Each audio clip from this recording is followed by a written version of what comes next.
This is the Fantasy Roadshow. We are live. Welcome in to another episode of the Fantasy Roadshow. This episode is brought to you by Rule 1 Proteins. If you're looking to get back in the gym or just looking to reap your supplement game, go check out Rule 1. They got the best protein powder, the best supplements, the best vitamins, you name it. They got it. Go check them out at rule1proteins.com. You guys know the drill. My name is Truck. I am not wearing a hat today. I'm joined, as always, by Kulz and Shane O'Mac. And, boys, how we doing? What are we talking today? We're doing Dynasty quarterbacks?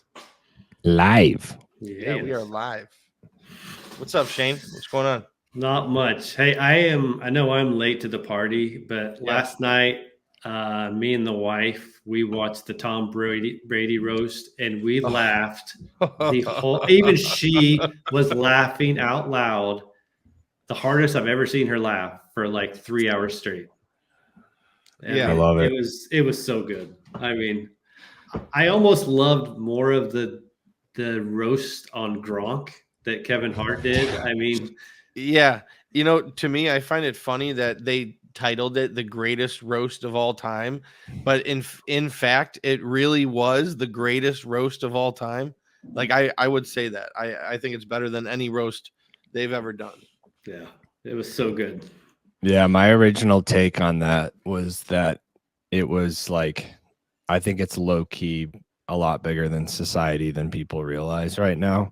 Yeah, like it had a feeling of like, you know, comedy's back, like not having to worry about the whole cancel culture bullshit and just really let it rip. So hopefully that kind of just opens up things and we start to break down some of these, you know, sensitive pussies that have complained the last 5 years about everything. Yeah. Okay, there we go. All right, so anyway, we're talking Dynasty quarterbacks today. Going through, we've already talked about the top 10. That was pre-draft. Now we're throwing in the rookies and kind of seeing where the cards fall here prior to training camp. But just kind of get a state of what's going on in the Dynasty world for quarterbacks. So, Shane, did you notice anything surprising when building your rankings? A little bit, as far as, you know, I put some of the rookies and second year guys a little higher maybe than I thought I was, but I think two things: just the talent, we'll get into them, and the landing spots. I think it justifies it. Yeah, absolutely. I completely agree with you, and I know what you mean. I had a problem with where I was putting like the quarterbacks that have like 5 years left, but that are in good situations. It's like, how do I value those quarterbacks? Because like usually I'd be in a win now position, which your strategy really kind of dictates in per team what your rankings would be. But someone like Kirk Cousins, like I really like Kirk Cousins on the Falcons. I think he's going to be really good. Could that be for 2 years, 3 years? Who knows? But those 3 years could be valuable if you're in the win now. So that's what I noticed. Yeah, for these rankings, I just kind of stuck them like down, but in the order in which I would draft them. And kind of like to your point, if you're in a super flex league, like you're drafting those guys probably to play as in your super flex or as like a strong number 3. So you don't really have any, you know, bad bye weeks or whatever it may be. But when you're drafting, you just have to kind of see how the board is playing. And then, you know, it's more of just like depending on how your draft is playing out when you draft those guys, you know.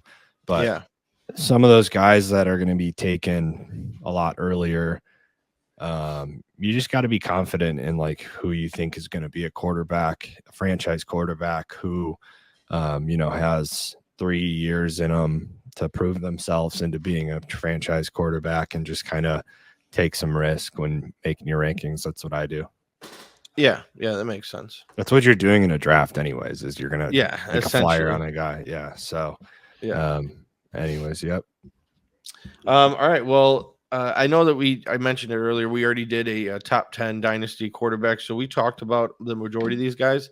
But one guy I want to point out, for personal reasons, is Caleb Williams. He is inside all of our top 10 now that he's been drafted by the Chicago Bears. And I am shocked, Mike. You have him higher than I do. Yep. I have him at 6. I wasn't sure where you were going to put him. But I've always been higher on Caleb than you. I guess you have, because I was early on a Justin Fields supporter prior to the things developing. But I mean 3. I would definitely put him there. I had him in consideration for that 3, 4, 5, 6. But looking at CJ Stroud, what he was able to do last year and his future, Joe Burrow, I think is a very, very talented quarterback that I think has going to be another good year this year. So that's kind of where I put him there. Yeah, I mean, Caleb's 3 just because after this year, he'll probably be 3 on everyone's list. I think he throws for 4,700 yards and 45 touchdowns this year. Ooh. And he's going to be on the top of everyone's board. So, it's hard to put him ahead of Mahomes, and Allen's the king. So I have him at 3. 1, 2, 3, Caleb. I love that. It's tough to. I'd probably have him a couple of spots higher if he hadn't had that awful number 18, where he's going to have the ghost of Orton wearing that number, that bad mood, that mojo. Whatever the fuck that means. Kyle Orton was a good quarterback. I don't know what you guys are talking about. Okay, there's no ghost of Kyle. There's no bad juju made that of up. Kyle Orton. Yeah, all right? You just made that up. That means nothing. Stop it. It's not a thing. Okay. I thought you were like somehow going to drag Peyton Manning into this, but then you went the Kyle Orton route, and it threw me off. That's not a thing. People in Chicago like Orton. The Bears haven't had a quarterback, so like that's what the ghost is that the Bears have never had a good quarterback, but he's like the most talented quarterback in the NFL. So end of story. Now he just needs the results to follow. Yeah. Well, he definitely, I mean, you cannot argue. I don't think any rookie has come into a better offensive situation set up. Yeah. It's amazing. It's amazing this year. And I think it'll be, even if Keenan Allen only lasts 1 year, I mean, he's still going to be good next year. Yeah, we did our draft. We did our top 10 with Josh Larkey, and I think I had him like floating in this 6-7 range. That was before they got Keenan Allen, Swift, and Rome. That's why you see him now at the 3 spot. He has all the weapons. He is literally the most talented arm in the NFL, or one of the day one. I mean, you're seeing guys out of camp already say, I think it was Rome, one of the receivers was like, this guy can throw it from any angle on any part of the field to any part of the field with ease. Yeah. So that's what you get in Caleb Williams. Yeah. And his rookie receiver, Rome, it's not a typical rookie. Like from what everyone has said, like Rome is a guy that comes in and looks like a 3-4 year veteran starter right away. Yeah. Sorry, I'm dealing with something over here. So anyway, is that your rock hard cock talking about how the Bears are going to win probably 5 Super Bowls in the next 12 years? Dude, I love it. I will take all hype. I will take all the hype for Caleb. And that hype train is going strong right now because I mean, the sky's the limit. How strong? How hard are you? Dude, so hard. Oh god. Anyway, all right, let's stop talking about Caleb Williams, otherwise I'm not going to be able to finish this episode. I want to talk about Stroud real quick. I think it's interesting how I have him at 4 for Shane O'Max got him at 3. I mean, like that's just that what a rise he had. He was probably like 12 to 15 last year going into the season. I don't know exactly, but I would say he was lower, maybe even lower. Yeah. I know. I remember I had him on like a way too, I don't know, one of our preseason articles of like draft as a keeper or sleepers and keepers. I had him as a sleeper / keeper. Yeah. And I know that it was on there. Maybe he was like QB like in the 20s or something around that range, like a month before season and underdog, something like that. I don't know. But to see him rise all the way up to 3-4 in our rankings, it's pretty incredible. He passed every test last year. It'll be interesting to see him with, 2 aging type veterans coming in Diggs and Mixon. But yeah, I mean, the offense is there. They want to win now. Defense keeps getting better. So pretty confident in my top 5 ranking. I imagine you guys the same. Yeah. And you remember last year, it was like everyone was saying, oh, Bryce Young has the much better setup. He's got the offensive coaches. He's got better weapons, because really, I mean, you guys were on Nico Collins early, but most of the world didn't think Nico Collins was his breakout guy, and Tank Dell. And, nobody thought that he was in a great offensive setup with the defensive coach. Yeah. To me, like, so I'm speaking a little bit differently than like industry consensus was. Like, I thought it was kind of obvious in a way. Bryce Young got drafted to a front office and team that openly preferred CJ Stroud. Mm-hmm. So like, why were people saying it was a better situation when they like openly, like there was leaked footage that they preferred CJ Stroud and that the owner came in. Yeah. Like, and the owner came in and trumped everyone. So that's, to me, it's like, you just got to listen a little bit more and pay a little bit closer attention to, like, that's a tough situation to come into. If he knows about that, if we know about that, then so does he, and then his best receiver is Adam Thielen. Hayden Hurst is his type. Like, I don't know. To me, it was obvious, but yeah, but I mean, how much of a jump can he make this year, realistically? Significant. He's got a new coach that believes in him. Hopefully, he's got all of that cancerous stuff is now gone. He's got a full off season. He's got the best running back in the draft, someone that would have been an easy first rounder had he not gotten injured. And then he's got a bunch of young weapons. So, and a Deontay Johnson who catches 100-something balls a year. So, he's going to have to find chemistry with these young guys, and he will. He's got JT Sanders. Like, he does have now, like, at least a possibility of a young core that he'll figure it out, get chemistry with guys. And at this time next year, they win 6-7 games, huge step up from last year, and kind of has something to build on in next year's draft. The line is going to be in a much better place too, So, yeah, definitely.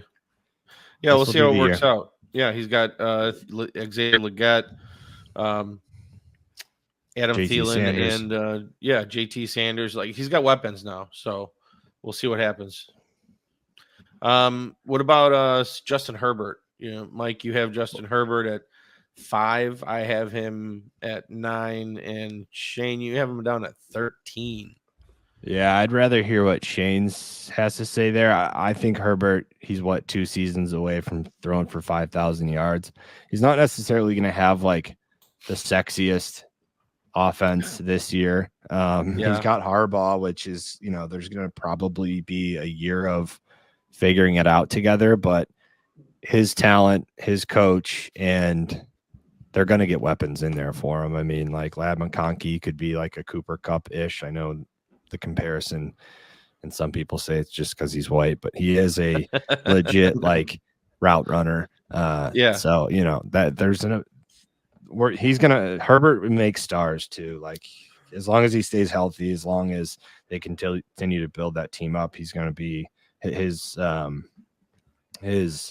talent is going to overcome. I am going to switch him to 6 just because Burrow already has that in place, and I have him having such a strong bounce back year. Yeah. But Herbert has that huge arm, and that's why I have him there. I want to hear Shane talk about why he's at 13 more so, though. Yeah, it's more about the guys that I've got in front of him that I believe can be better, with the exception of maybe Trevor Lawrence, because they could be similar viewed. But it's right now looking at it, maybe Vlad McCarthy, he develops into something, but he did lose two of his top weapons. They didn't replace him with anything really this year. I don't know. Harbaugh's going to be a good coach, but I don't know if he's going to throw as much as he has in the past. I think you see less running from Herbert as opposed to some of those other guys. I think, when you look at it, Jaden Daniels, I think Kyler Murray runs a lot more now, full year removed. I just don't know if he's got that big, huge ceiling that he once maybe we thought he had. He has to throw a lot. He doesn't have any running backs. Well, he's got the Baltimore duo. They're not going to run Gus Edwards 20 times a game, I promise you. I don't know. I think his talent level is just too good, and it may not be this year, but they're going to figure it out very soon, and he's going to shoot back. What is he, like 19 or 20 right now in an underdog truck? I think he's like QB 19. I would guarantee he outperforms that. He'll be a top 10 quarterback this year, regardless of the offense. Okay. All right. Go to Richardson. I want to hear a Shannon Max Richardson take. Mine's getting old at this point, but but I would argue that I was proved right last year, given that he played 4 games. So let's hear Shannon Mac. I think it's a couple of things. One is we kind of saw the path to having, be a top. Someone getting some thunder. That's some thunder going on right now. That was serious thunder. That was a big one. It kind of rattled the windows. Shane, don't bring the lightning. I was just gonna power through it, like the GM with the fart in Jacksonville. But we still need to do our fart episode. I'm serious about that. We got a plan for that. Yeah. All right. Sorry. Go ahead. Richardson. So Allen and Hurts, they both showed like the path is through running and running touchdowns. I think Richardson is going to have that ability. Yes, short sample size, because he got hurt, but the 2 full games he did, he had 25 and 32 points.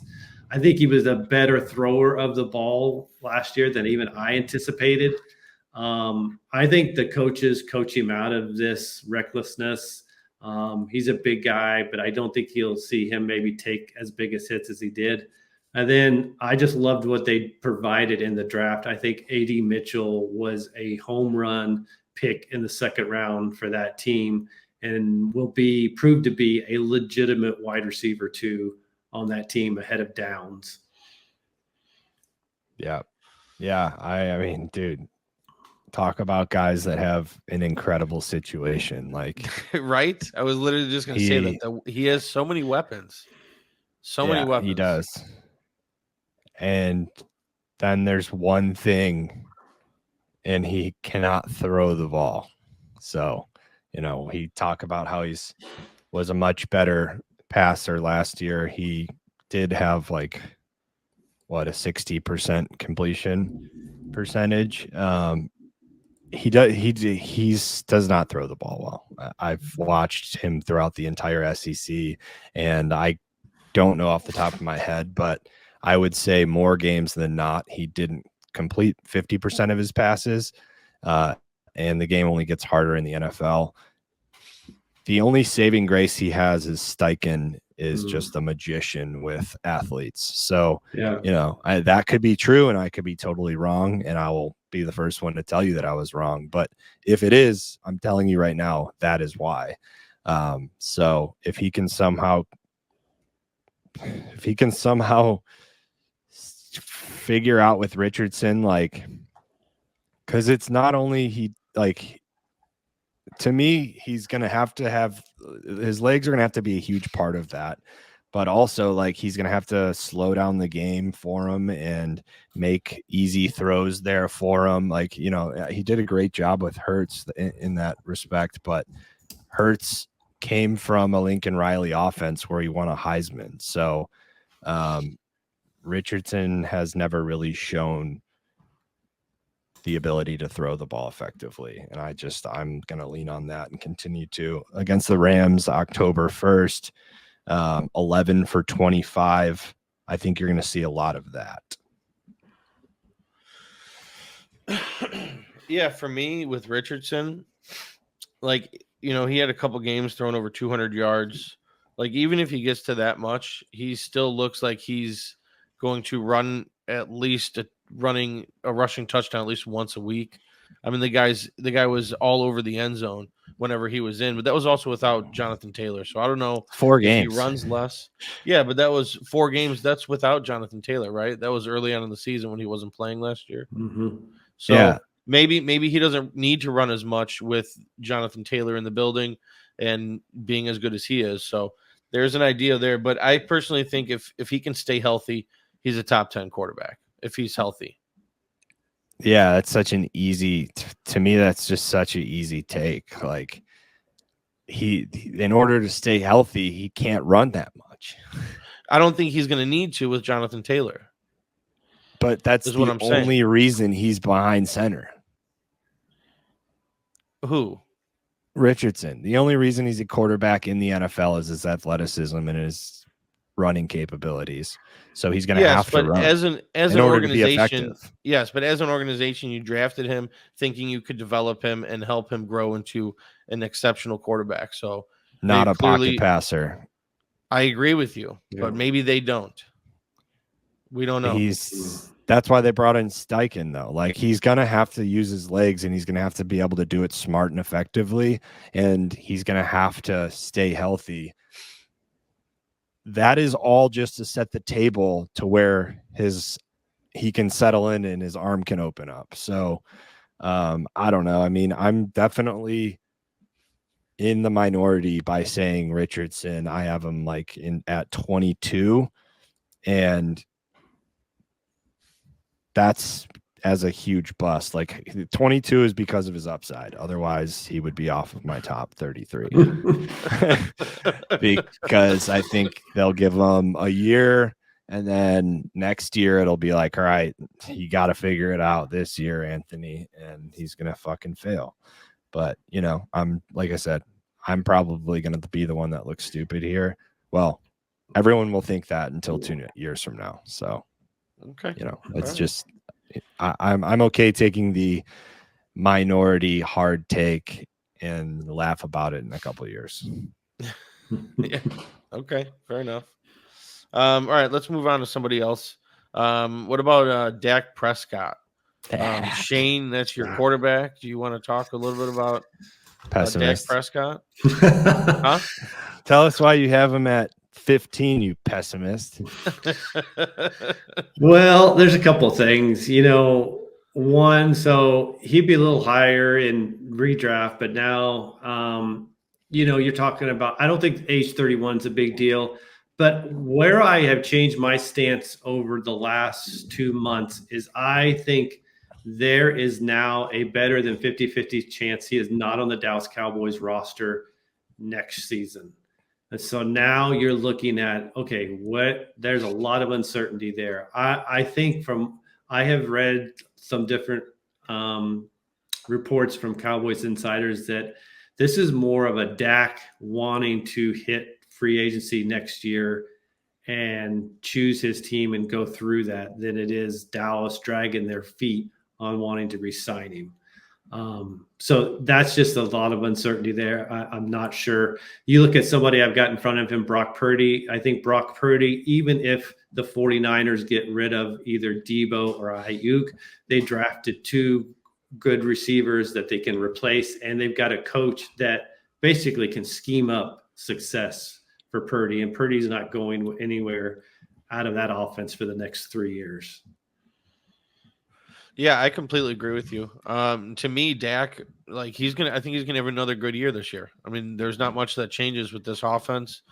He was the number 3 scoring fantasy quarterback last year. Yeah. You know, he's got a good shot of being top 5 again this year. He's really good. And to me, if he was to go somewhere else, I would imagine he goes to a good situation who's trying to win now with a veteran quarterback like that.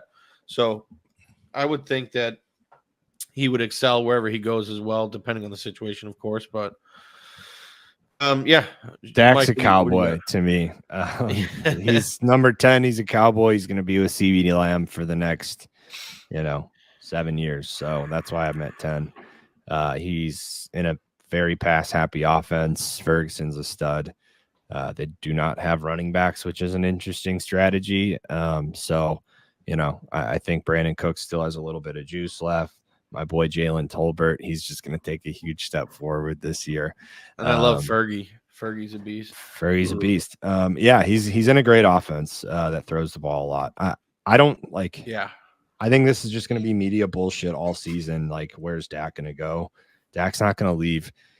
Quarterbacks they're not going to leave the Cowboys. That's especially him. Like, he's got it so good there. That's, to me, seems really stupid. So yeah. I can understand. They'll come to terms. Yeah.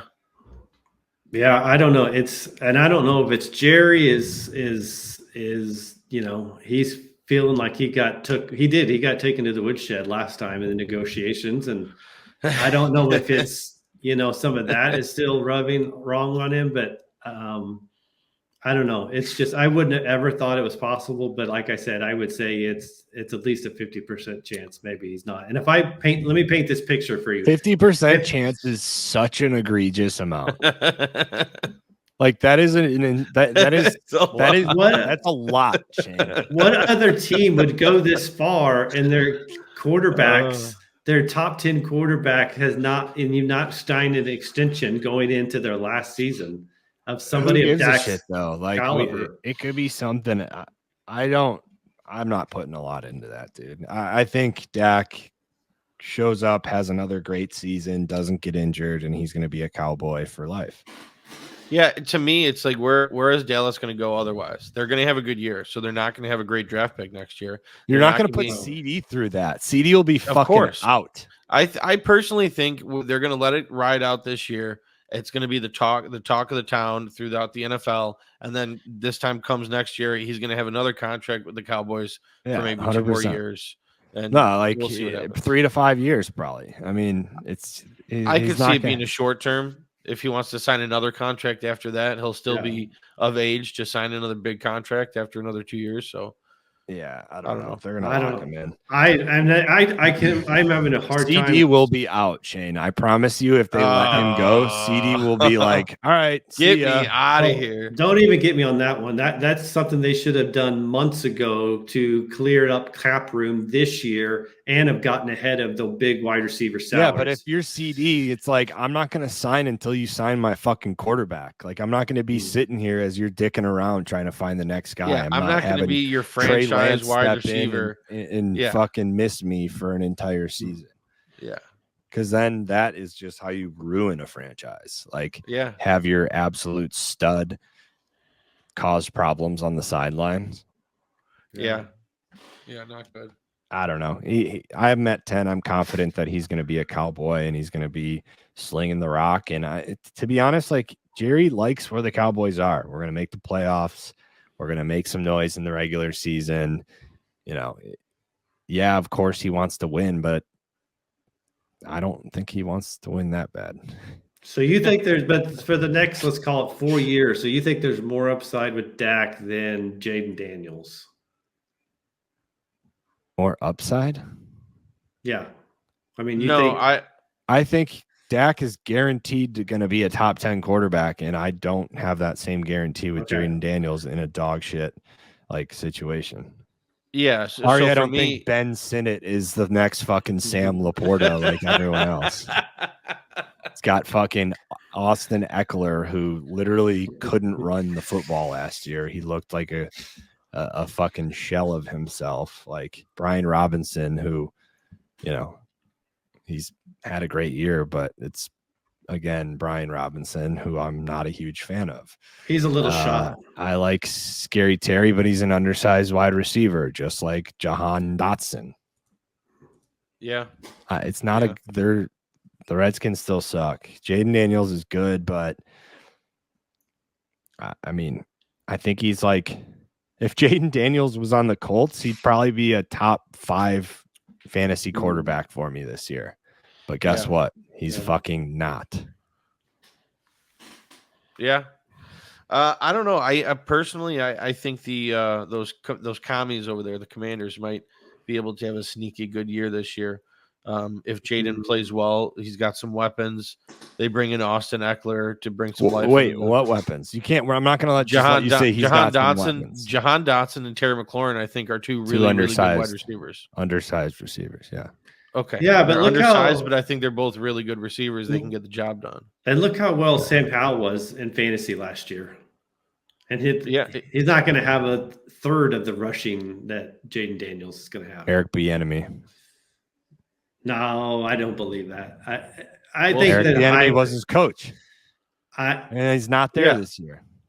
I don't. You saying I don't think that's a bad thing. Like, I don't know, this Eric Bieniemy like hype is all. I'm not buying into Eric Bieniemy as the end all be all. I promise you, that's why Howell had as many passing yards as he had. I would say, Sam Howell's a fucking stud. Yeah. Yeah, very good point. Good point. Well, I forget what we're talking about now. We're off on a tangent. We were talking about how the Commanders' situation is worse than the Cowboys. Dak Prescott and the Cowboys. Yeah, except at the tight end position. Yes, of course. Fucking pessimistic Cowboy fan who is having a hard time coming to terms with Dak Prescott being his quarterback for the next 8 years. I don't know why we're getting so caught up on it. Dak Prescott's been in the NFL. He's been in the NFL for 8 years, right? Yes. And whenever he's healthy, he's a top 10 quarterback. Tried and true for the better part of a decade. So.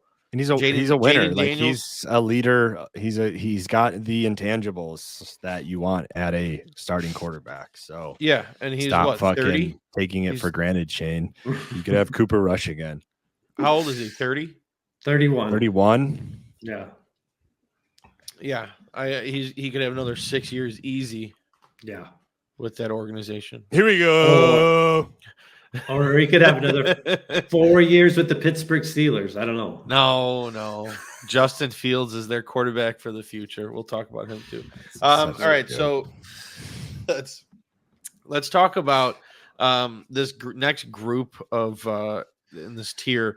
All these rookies: JJ McCarthy, Drake Maye, Bo Nix, and Michael Penix. Am I missing any? Is that all right there? There's 4, right? Yeah. You got him. Yeah. So, what order do we all have them in? Where, Mike, you are JJ, Penix. Are you then Bo? Oh, yeah. JJ, Penix, Bo, and then I have Drake Maye down at 32. Okay. All right. And then I have JJ, Drake, Maye, Bo, Penix. Yeah. Yep. JJ, Penix, Maye, Bo. Okay. Go ahead, Shane. No, I think JJ it's easy to put JJ there because of the situation, obviously. Yeah. I think Penix, another great situation. We think those weapons will still be there. The one I struggle with is Maye versus Nix. Surprisingly, just because, do you trust enough in Sean Payton and his offense? It's definitely a better offensive weapons for Bo Nix than Drake Maye has. Now, maybe it gets better next year. We'll see. But I think I'm wondering, though, about flipping Nix and Maye just because of the trust in Sean Payton-led offense versus a rookie defensive head coach. Yeah. I'm going to go ahead and do it for you, Shane. There you go. So for me, I get what you're saying. Do you trust Sean Payton or do you trust a first-time head coach over in New England? So they're kind of similar situations. They're both bad teams. And I don't know. What's interesting to me is bringing in the fresh blood for the wide receivers with Jalen Polk and Javon Baker in New England. Maybe one of those pan out. Maybe both of them start a connection with Drake Maye. It's interesting as opposed to Bo Nix coming in with. Well, actually, I totally forgot that he has Troy Franklin, his college buddy, which Mike always says is he loves to see that in the NFL. So I don't know. We'll see what happens. I personally think Drake Maye will have a better career, but yeah. Bo Nix, I have him. The only reason that I have him like really ranked is because of the way that Sean Payton's speaking of him. So I personally don't like Bo Nix. He has some of that leadership ability that you can see from his college career, but like from a talent level, I just don't see him as an NFL quarterback. That being said, I do trust in Sean Payton, so that's why you see him ranked high for me. Drake Maye, I think he's going to a bad situation, and I don't think he's like skilled enough to look good in a bad situation. Now, if Drake Maye stepped into the position that Mac Jones was in a few years ago, then maybe he would have succeeded and had a much different NFL career. I just don't think they have enough talent around him. He's not going to really establish any confidence this year and like just kind of have a quicksand, short-lived college try at quarterback. But yeah, I mean, Penix is at 20, and I think he's going to sit for 2 years, and then I think he's going to be in a really good situation with the Falcons. You've heard me talk pretty bad about him and call him like a guaranteed bust, which like I'm not necessarily like. The only reason I don't think he's a guaranteed bust anymore is because he ended up with the Falcons and is going to have London, Pitts, Bijan all in their prime. So you guys think, Caleb Williams has a good situation to step into. I think Penix's will be even better, and he does have arm talent. So like if he can just get the ball out quick and two skilled playmakers, which is what they've been needing to do for so long, that he's going to have that opportunity. So I like him ahead of Richardson, who I think is a bust. Justin Fields, who like will get one more shot, but I think he'll fail in that one more shot. And then honestly, like if their upside wasn't so high, I'd probably have Daniel Jones ahead of them, because Daniel Jones is basically in the same position as like Richardson and Fields. I think he has a year, maybe two, to show why they paid him. Does he have enough weapons? I mean, he has neighbors now, but probably not. So that's kind of why I have everyone there in that range. Levis is interesting, he showed a little bit last year, and they just fucking unloaded the house on Levis in terms of talent, like put so much money around him. So that should be interesting. They have Callahan, both offensive line coach and son quarterback, worked with Burrow and is the head coach there. So he's got a shot to do something. I just don't know if I trust him. Mm-hmm. Yeah. What were we going to say, Shane? I wanted to ask you too, because I just now noticed it, and I have my feelings on it. But why don't you guys have Baker Mayfield up at least above the Cousins, Fields, Watson range? I'll let you guys go first, and I'll have my thoughts on him. I mean, for me, I don't think he's a very good fantasy quarterback. So even if he plays longer than Kirk Cousins, he plays longer than Dak Prescott, I just don't think he's good on a fantasy roster. Like he doesn't affect me in a positive way for fantasy. Yeah, for me, it's just how long does Mike Evans have in the NFL at a high level? 2 years? 2 years. Maybe. So that's how long Baker's got. 2 to 3. I'd say Baker's got 2 years of having fantasy production, and that's right where those guys are at between Cousins, Stafford, Rodgers, Wilson. I like their talent better in the next 2 years. Yeah. Where did Baker end up last year? He was the QB 10, and he had 8 top 12 finishes, fantasy finishes. Threw for 4,000 yards last year.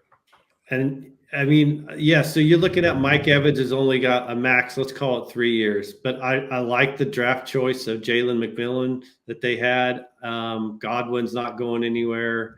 I don't know. When I'm looking at small, he's small, but doesn't mean. I mean, you don't have to have an exact plug and play that's a Mike Evans 2.0 to. Mike Evans is a first ballot Hall of Fame wide receiver.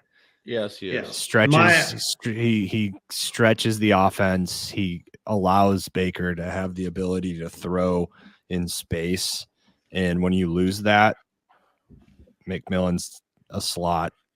He's a good slot. Yeah. I agree with you there. Godwin's not going to replace that type of effect on an offense. He's a problem for defenses. You know, there's two guys on the field, corner and then safety, that have to keep an eye on Evans at all times. Yeah.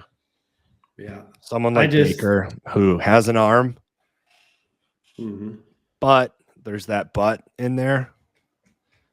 That butt becomes a lot more worrisome when Evans leaves the offense. So that's why I have him. You know, I think I'll give him 2 years. Yeah, and I will say my one concern about Baker, you know, it's easy. You don't think about this. He's like, your first thought is, okay, he's kept Evans, he's got Godwin, but what is the loss of Canales to him? What does that mean? Yeah, and I mentioned Quicksand earlier. He's like your perfect, highly emotional quarterback. Like when he feels that quicksand, he throws 4 fucking picks, you know? So same with his career. When he starts to feel that slip, it's going to be a pretty fast drop for me. So, you know, Stafford, Rodgers, Russell, even Kirk, those guys are going to be playing at an elite level until that arm pretty much just like falls off. They'll be done till they're done, and then they're going to be done. So, I expect all those guys to be, you know, right up there, top 15 quarterbacks this year. Baker, I don't know. I thought that they performed. They exceeded expectations last year. I don't expect them to exceed expectations again. I think expectations for them right now is, you know, they're running it back. So hopefully to win the division and go to the playoffs. That being said, I think the Falcons got a lot better, and they're going to be the playoff team out of that division. And that division's only going to have one playoff team. So they're going to be left out, going to be considered a disappointment of a year, and things just start to slide there for me in the Bucks / Baker. Okay. But then there's Kyle Trask. All right. Anyway, let's move on.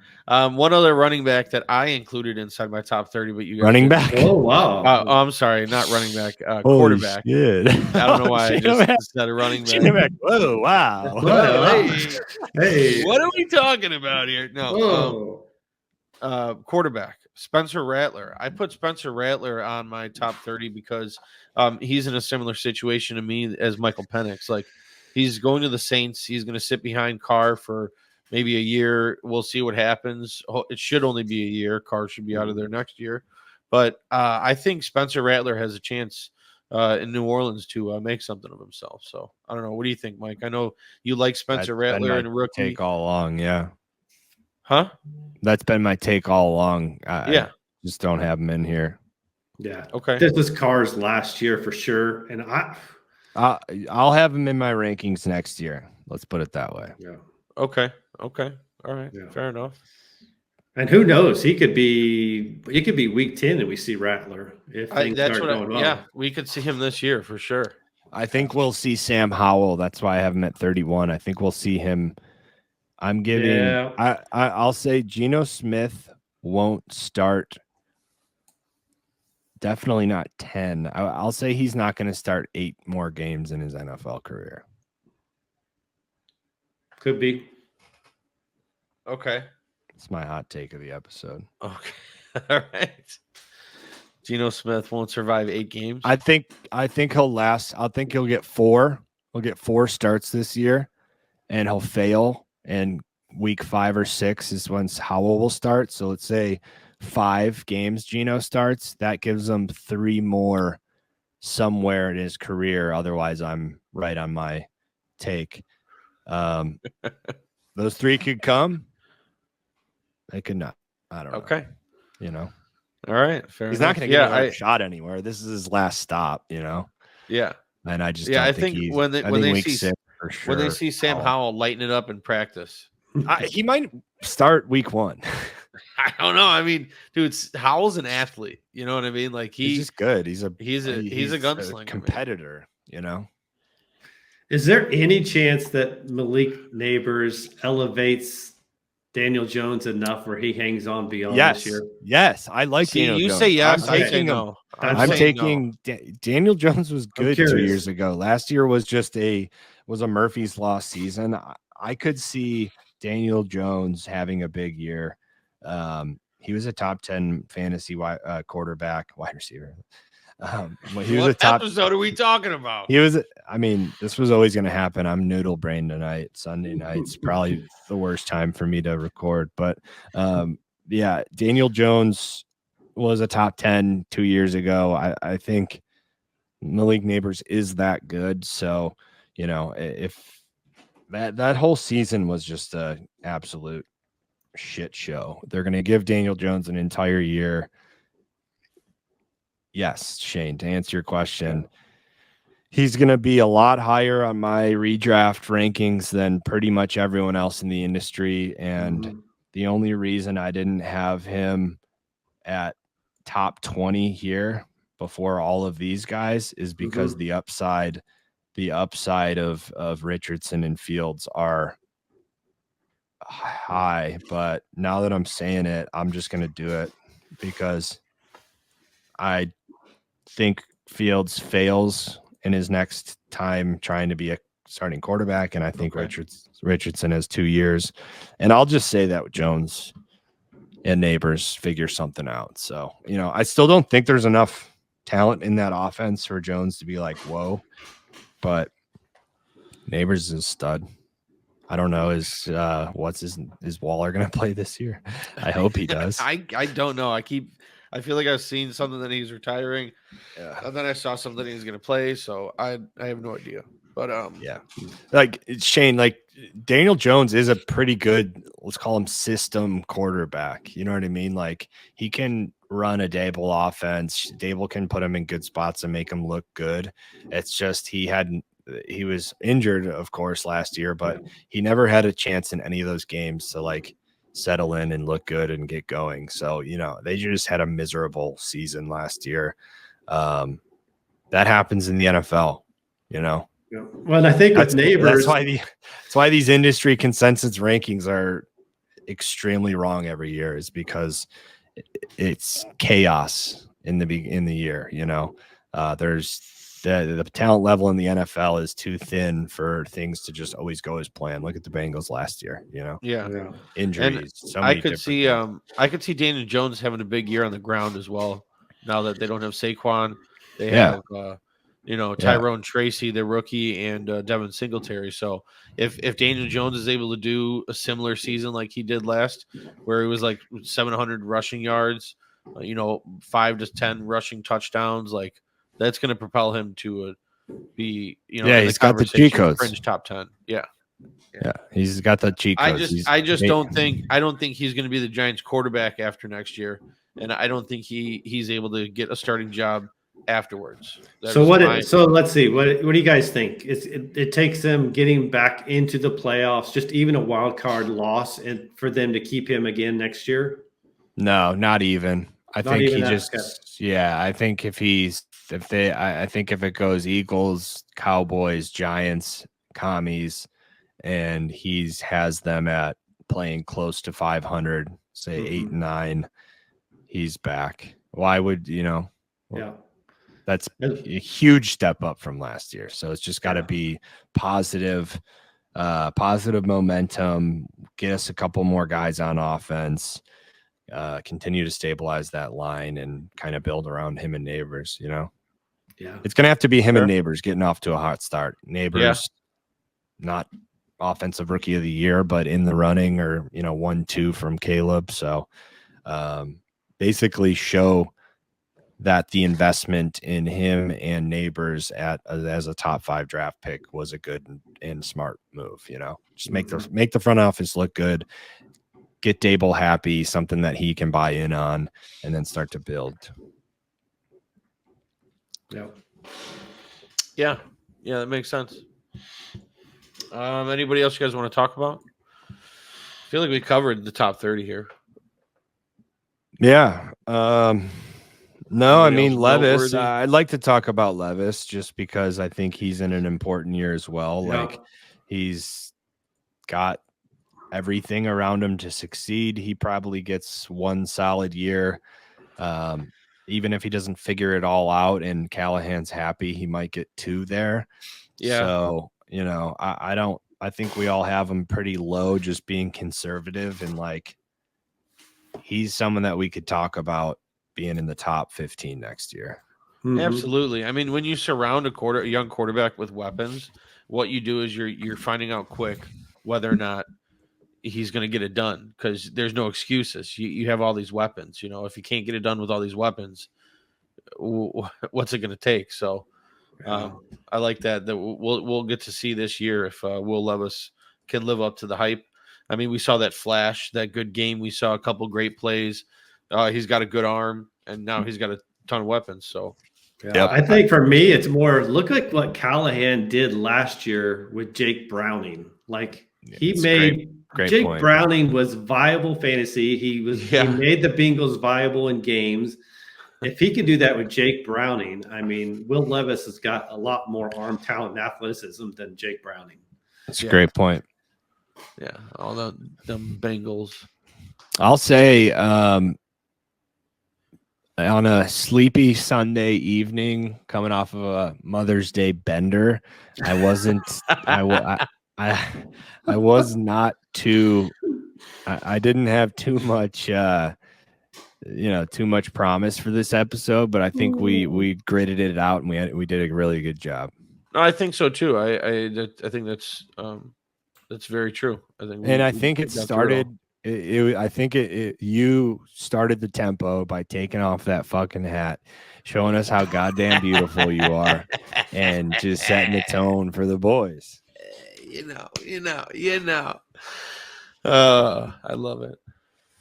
All right, so what do we got on the horizon next, Mike? What can the roadies expect from the Fantasy Road Show coming up? What do we got going on?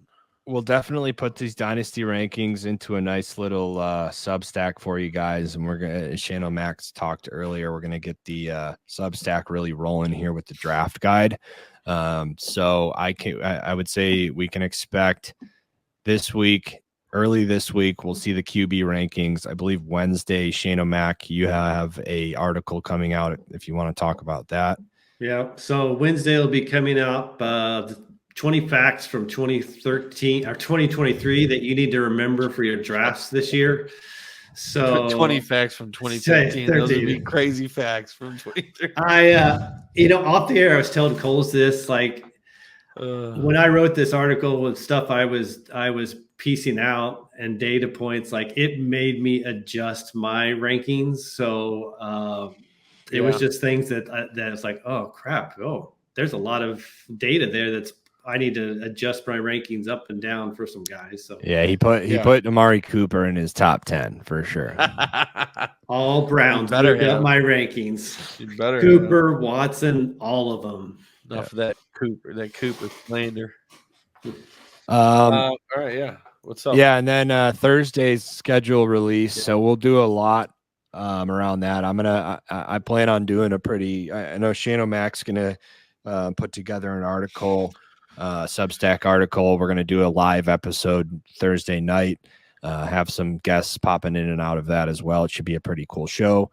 And then I'm gonna also do in Shane O'Mac's article, the Substack, for the schedule release, I'm going to do like a little best ball, highlight weeks 15, 16, 17, especially bye weeks, things to look out for in underdog best ball drafts.